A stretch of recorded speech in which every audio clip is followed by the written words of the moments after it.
Mais d'où ça vient? Et d'où ça vient?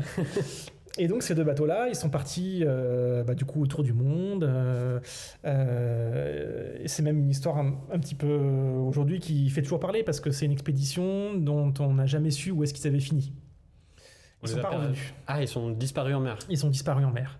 Ils auraient disparu en mer, a priori dans le Pacifique Sud, mais on ne sait pas exactement où.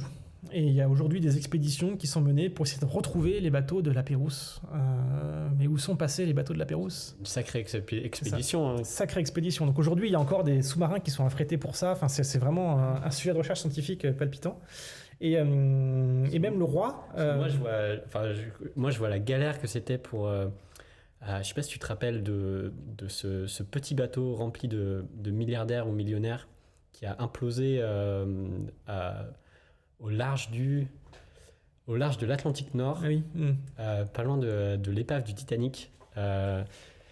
Et quand je vois le temps qu'ils ont mis à essayer de trouver les restants du truc, Ah oui. c'était à 4000 mètres de profondeur. Donc j'imagine qu'au Pacifique Sud, ça doit un peu tourner dans ces eaux-là. Ça dépend des régions, ça dépend où ils ont coulé. Justement, comme on ne sait pas où exactement, le champ de recherche est très large.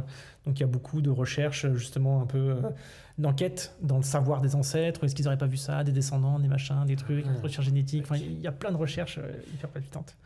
Et le roi était tellement favorable à ça que sur son lit de mort, ses dernières paroles, c'est « Avez-vous des nouvelles de Monsieur Lapérouse ?»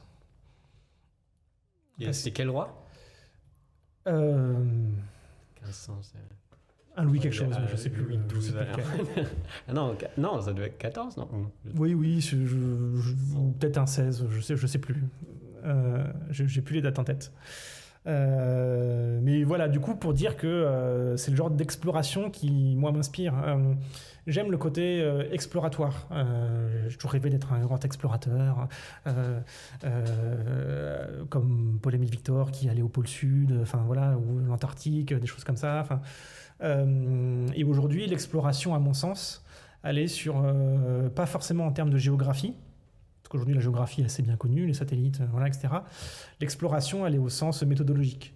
Comment on peut explorer des nouvelles manières de penser notre société pour qu'elle soit adaptée à notre planète et pas qu'on soit un virus pour notre planète. Donc comment est-ce qu'on peut vivre en adéquation avec elle? Comment est-ce qu'on peut adapter, explorer de nouvelles méthodes, de nouvelles recherches, de nouvelles productions des connaissances qui permettent d'être adaptées aux besoins de la planète et qui permettent de bien vivre avec. D'accord. Donc en gros, tu essayes de créer des sortes de mini-mondes, de microcosmes idéologiques pour un peu expérimenter la vie d'une autre manière. En espérant que ça serve pour les générations... C'est ça, en espérant que ça serve de modèle. Mais de toute façon, aujourd'hui, dans beaucoup de disciplines, on tend vers ça. Entre les permacultures, les écolieux, les écosites, les Fab Labs, les monnaies alternatives, les effets locaux. Il y a plein de... Aujourd'hui, il y a une énorme mouvance, énorme. Le milieu dans lequel je vis. Mais après, c'est toujours ça le problème. Voilà, c'est toujours ça le problème, en effet. Tu vis dans une bulle et tu penses que tout le monde est comme toi. C'est ça.